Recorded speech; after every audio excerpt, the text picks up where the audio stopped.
C'est la région Languedoc-Roussillon et ses départements du Gard et de l'Hérault qui sont le théâtre en cet automne du Critérium des Cévennes.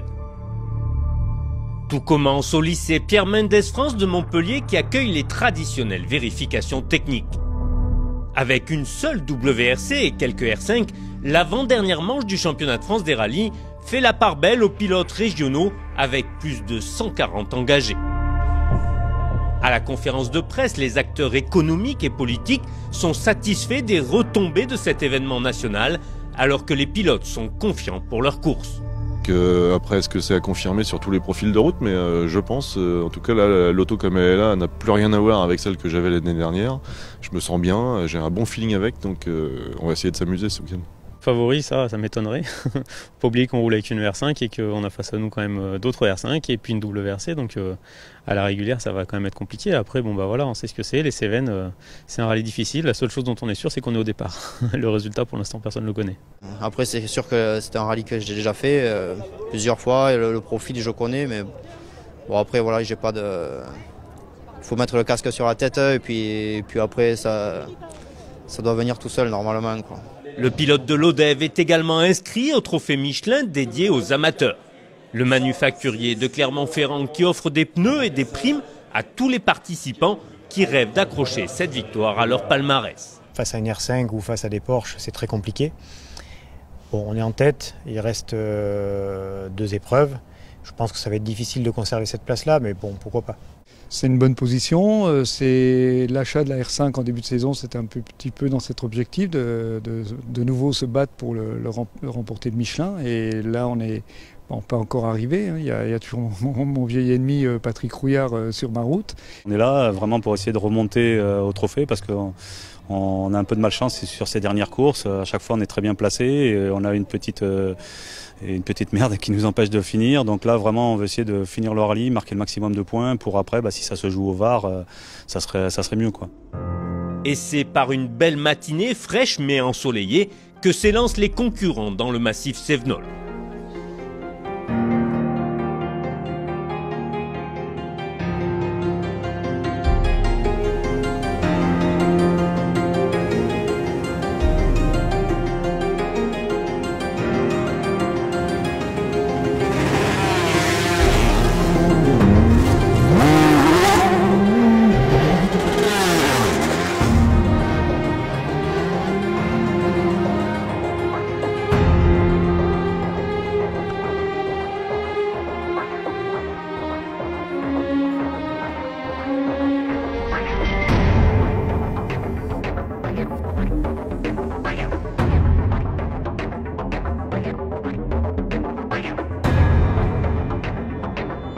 Le spectacle a attiré la foule des grands jours pour assister aux premières joutes dans le décor des gorges de la Cadière qui voit Johan Bonato tirer le premier.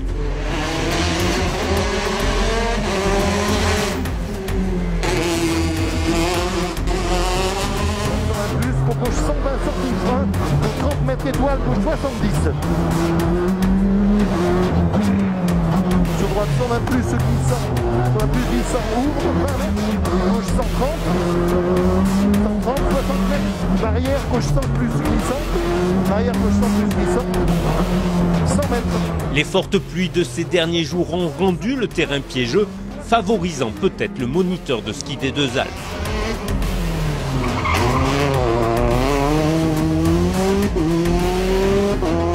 C'est des spéciales qui sont difficiles et le terrain est quand même glissant, parfois sec, c'est pas évident, mais bon pour l'instant ça roule comme ça. On fait un bon temps dans la dernière là qui était vraiment galère avec pas mal de terre et bon le rallye démarre et il est encore long là. Après-midi, la Peugeot 208 T16 continue sur le même rythme, devançant la Ford de Frédéric Reynal. 60 mètres, droite frein, épingle gauche très serrée. Droite frein, épingle gauche très serrée. Sur gauche 80, sur droite 80, referme 60. 30 mètres, épingle gauche ouvre. Bon, il y a quelques pièges, mais voilà, on essaie de se méfier dessus. Après, on prend plaisir sur les portions sèches. C'est agréable, quoi. Pour l'instant, on se fait plaisir et voilà, on espérait pas tant. ça arrive comme ça jusqu'au bout et tout le monde sera content, quoi. Malheureusement, l'après-midi, le pilote de la Fiesta commet une petite faute.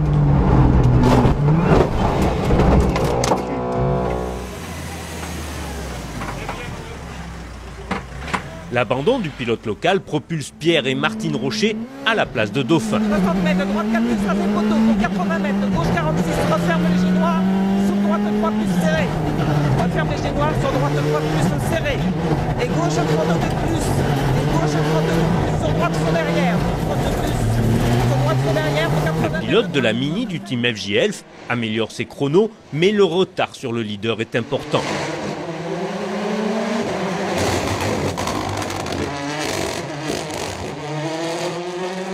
J'arrive pas à bien me mettre dans le rythme ce matin, on verra si cet après-midi ça va aller mieux, on va essayer de tout faire en sorte pour que ça aille mieux.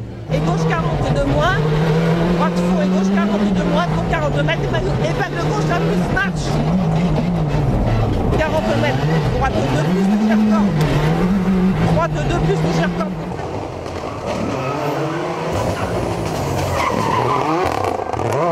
La famille Rocher rentre à Montpellier devant Éric Maufré qui, après l'abandon de Frédéric Rénal, est également en tête du trophée Michelin.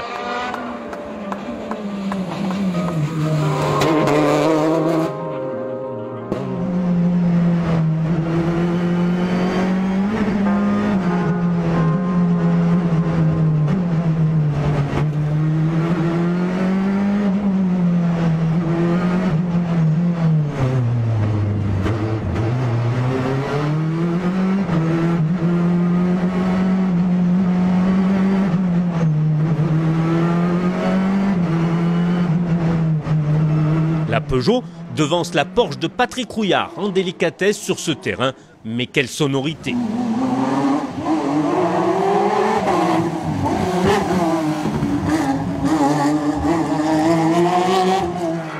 Sur droite 72, bref, sur gauche, les freins à droite 110, sur gauche 50 humide, 50 mètres, gauche 100, bon bref, gauche 100, bon bref, tout droite 120, bref, 40 mètres, frein, droite 60, sur gauche, sur droite 60, sur de suite, gauche 50, de suite, pour droite 120, bref, 40 mètres, frein, d'un gauche 70, bref, sur droite 72. Un bon départ de rallye, j'ai été un petit peu timide dans la cadière, je ne sentais pas le rythme et tout. Et puis là, c'est bien. Saint-Bresson, on a fait un temps qui me convient. C'est quand même assez piégeux. On fait un mauvais choix de pneus. On pense que la spéciale est plus sèche que ça. C'est humide et on a des pneus trop durs.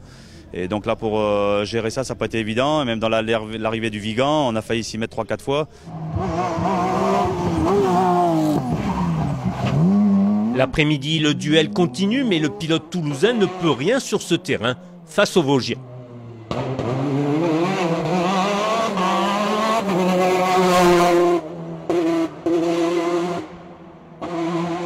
Le Critérium des Cévennes, c'est d'abord des paysages typiques avec ses feuilles mortes et ses châtaignes qui jonchent les routes. Puis un public qui vient autant pour faire la fête que pour voir passer les voitures des copains. Et enfin, des lieux au nom mythique qui ont fait la légende de ce rallye atypique. Une fois que le décor est planté, il faut des acteurs.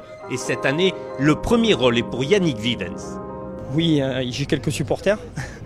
L'an passé, on a fait une très belle course. Bon, cette année, avec le beau ciel, le beau temps qui arrive, je pense qu'on va se régaler. Ça risque d'être quand même piégeux parce qu'il y a des portions qui vont rester humides. Mais courir dans les Cévennes, pour le héros local, ça représente quoi?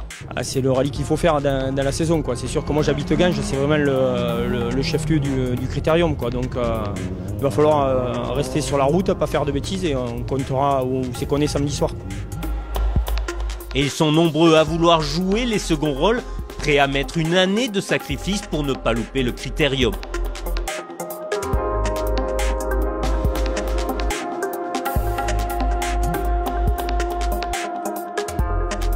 Ça représente tout en fait, c'est magique quoi. Là ça faisait 1 an et demi qu'on n'avait pas roulé et de rouler dans les Cévennes dans une Clio R3, c'est fabuleux, c'est fabuleux. Maintenant c'est sûr qu'on a toujours à cœur de faire au mieux dans les Cévennes chez nous, hein, c'est sûr. C'est un aboutissement, c'est quand même un effort financier important pour le faire dans des bonnes conditions. Heureusement, dans des partenaires qui nous suivent, c'est l'événement local qui nous permet de leur rendre un peu hommage et puis de faire une bonne publicité, on va dire, entre guillemets. Dans la Porsche de Patrick Rouillard, Guillaume Zazourka annonce les notes. Mais il ne pense qu'à regarder les temps de son fils Guillaume qui dispute son rallye annuel. Mais les Cévennes, nous, c'est le public, il y a tous nos amis, c'est une grande fête pour nous. Tout le village est monté à l'épingle du col de la Tribale pour supporter Guillaume. Ils avaient installé une sono, enfin, c'est la fête pour nous les Cévennes. Ah, ben pour moi c'est magique, hein. J'ai grandi ici avec mon père qui courait, plein d'images à chaque coin, donc c'est le grand frisson. Et le garagiste de Ganges réalise quelques performances étonnantes. Sur le chapeau. Attention, frein droite de reçu et frein gravé. Frein droite de glisse, reçu et frein gravé. Sur droite de. Voilà, fait pas trop. Sur gauche à fond. Les premiers sont détruits. Attention, épingle gauche du mondial. La 206 F2000 au moteur surdimensionné est 4e du classement général. Oui, c'est super. Beaucoup d'encouragement et puis non, on s'est régalé. Le groupe R3 donne lieu à un joli duel de génération entre deux Clio. La vieille de Boris Carminati, qui joue à domicile, devance la récente R3T de Manu Guigou.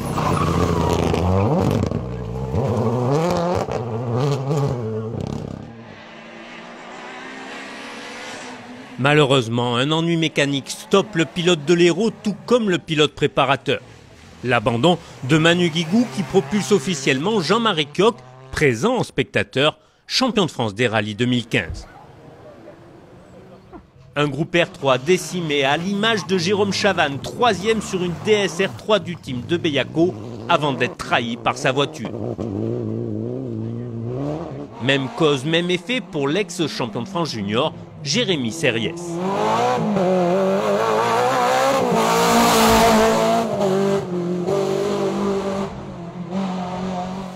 En groupe R2, c'est Pepe Lopez qui mène la danse.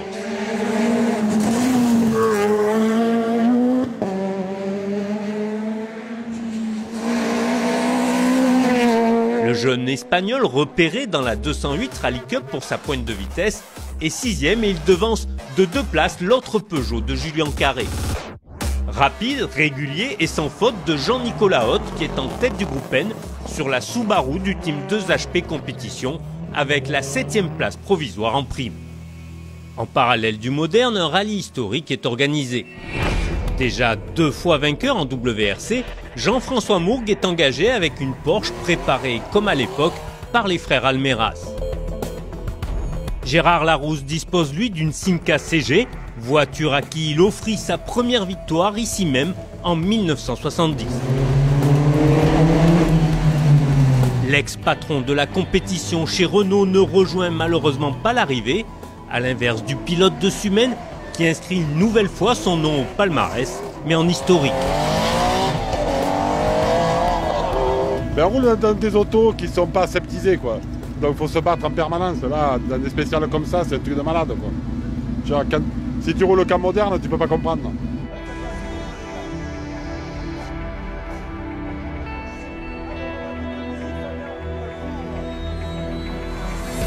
Dans le championnat de France féminin, elles sont 3 à se disputer la victoire.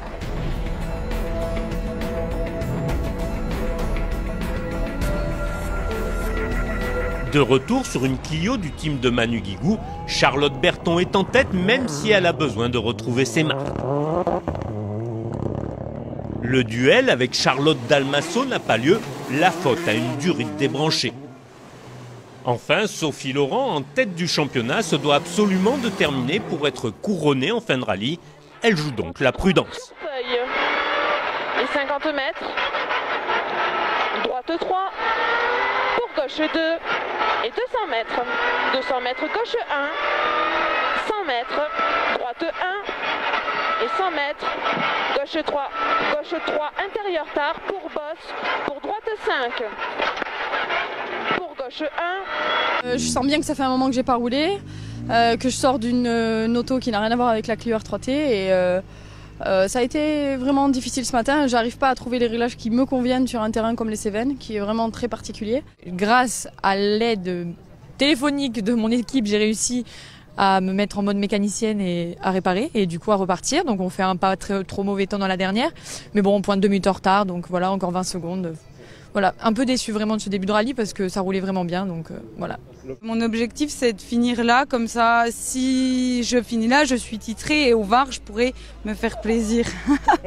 Me lâcher, souffler et pouvoir attaquer sans avoir la pression derrière. Parce que c'est vrai qu'il y a beaucoup d'enjeux, il y a tellement de personnes qui me suivent et il faut que je finisse pour Fred et il faut que je sois titrée pour Fred, donc il faut que j'y sois. Le lendemain, avec des réglages modifiés, Charlotte Berton améliore ses chronos. La pilote de Rodez doit même augmenter encore le rythme pour remporter sa première victoire de la saison et résister au retour de Charlotte Dalmasso qui revient à une vingtaine de secondes au prix d'un bel effort. Coche 4 pour attention. En mémoire de Fred Comte qui préparait sa voiture, Sophie Laurent devient la nouvelle championne de France des rallyes.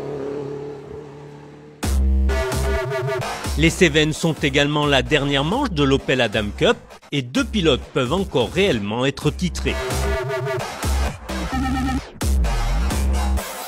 Tous les efforts qu'on a fait cette saison, maintenant on va voir si on va être récompensé ce week-end. On sait comment ça se passe, on sait gérer la pression maintenant parce que voilà, c'est pas la première fois qu'on est dans cette situation. C'est la première finale qui se joue sur la dernière manche depuis le début de l'Opel Adam Cup.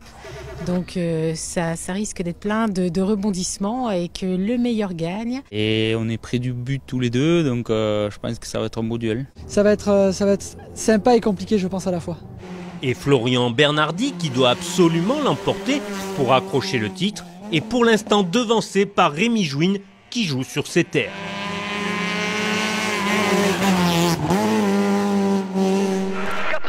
Plus, reste inter 10 mètres, gauche 90 plus, pour droite 90 plus, pour gauche 95, jeté quasi fond, 30 mètres lèvre, entre 90 moment plongi, 90 moment plongi, sur droite à fond.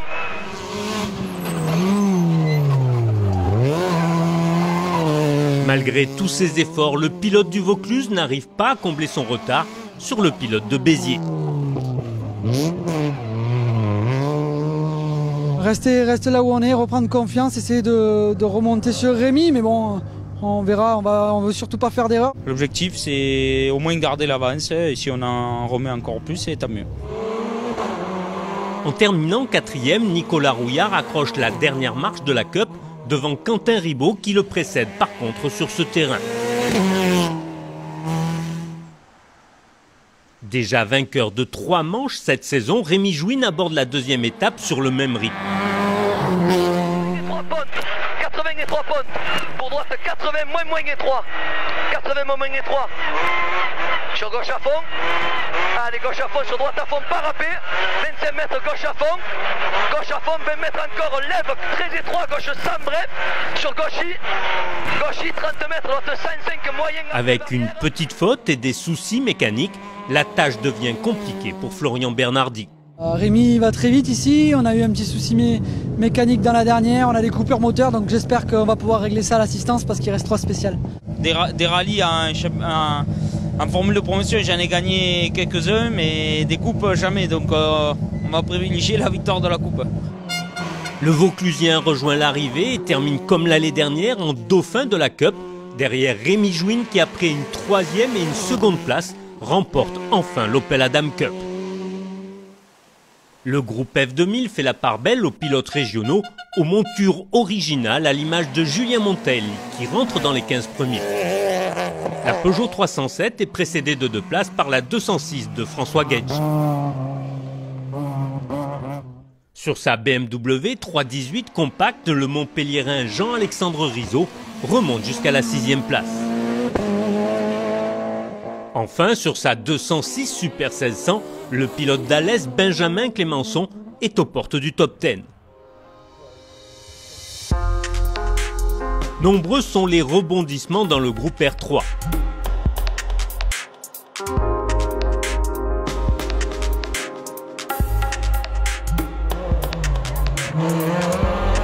Pour son rallye de l'année, Guillaume Zazourka termine à la 15e place et la 4e du groupe avec sa Clio derrière le pilote de l'écurie Montagne Noire, Patrick Ben et sa DS3.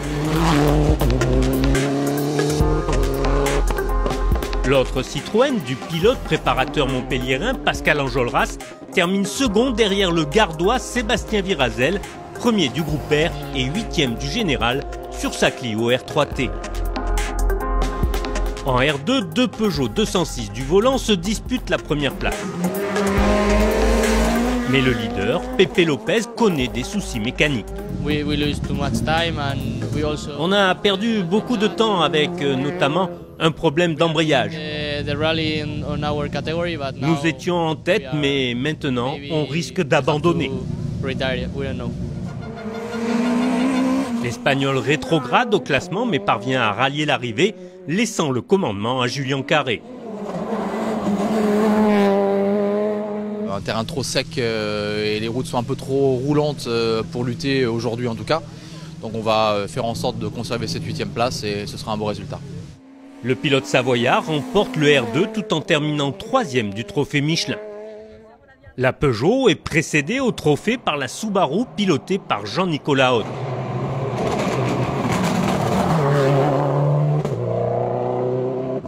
Plutôt bien jusqu'à présent. On a fait une bonne première journée, on a géré les difficultés, la voiture a bien fonctionné. Le Vosgien remporte le groupe N assorti d'une exceptionnelle 5e place au scratch, permettant au team 2HP Compétition de s'imposer, même si le team de Bellaco remporte le championnat team pour la 3e saison consécutive.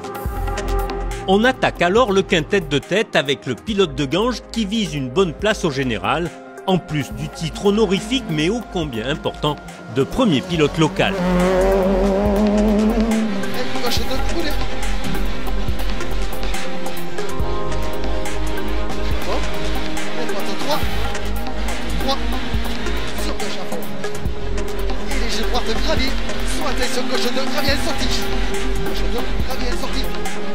Un peu compliqué quand même, hein. C'était très piégeux comme je me l'attendais quoi. Et puis voilà, on a perdu pas mal de temps dans la une.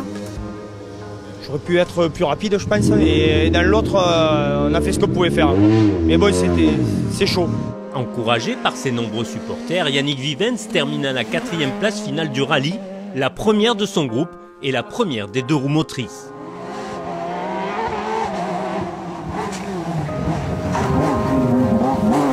Pour Patrick Rouillard, la seule chose qui l'intéresse, c'est de marquer un maximum de points au Michelin avant d'aborder l'ultime épreuve, le Var.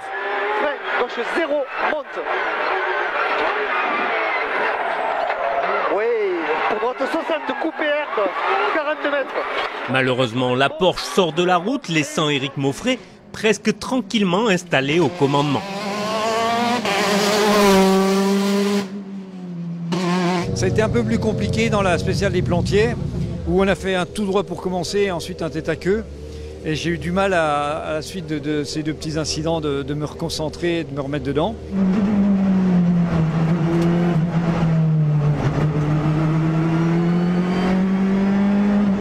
La Peugeot 208 T16 du Vosgien gagne le trophée Michelin et prend une belle option pour le titre en terminant en plus sur la dernière marche du podium. On a pris une très grosse option pour le Michelin. J'aurais pu qu'à marquer quelques points au Var et voilà. Et on a voilà, je ne vois pas comment on pourrait ne pas le gagner cette année, mais bon, on ne sait jamais, la course est toujours compliquée, mais mathématiquement, ça va devenir compliqué pour les autres concurrents, notamment pour Manu Guigou et malheureusement pour Patrick. Éric Mauffret s'impose devant Jean-Nicolas Haute et Julien Carré. Remis en confiance par le comportement de sa mini du team FJ Elf, Pierre Rocher réalise quelques scratchs.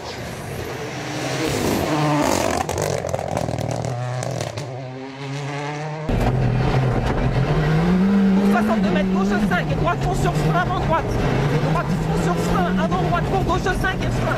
Pour gauche 5 et frein. Pour droite 45 points sur frein. Le Tourangeau qui accroche comme au Touquet une deuxième place à son palmarès. Bon, on n'a pas gagné malgré la WRC, mais c'est un terrain difficile. Johan a très bien roulé. On continue à progresser sur les Cévennes, donc ça va bien venir un jour. Après avoir été pilote de l'équipe de France en 2006 et 2007, après avoir remporté de nombreuses formules de promotion et avoir été pilote officiel Citroën, Suzuki et Opel, Johan Bonato réussit pour l'instant une saison parfaite avec déjà 3 victoires de groupe. gauche à fond, ferme 130, léger sale, frein, pour piège, droite 128, plus, ferme 100, plus. Et piège, 128, plus. Le pilote des Deux Alpes, secondé par l'expérimenté Denis Giraudet, donne sa première victoire en championnat de France à la Peugeot R5. C'est le 3e podium consécutif de Johan Bonato qui monte ce coup-ci sur la plus haute marche. C'est la première, ouais. C'est cool, hein. C'est vraiment sympa. Bonato, Rocher, Maufrey, tel est le podium de ce Critérium des Cévennes. Rendez-vous au Var pour la manche de clôture du championnat de France des rallyes.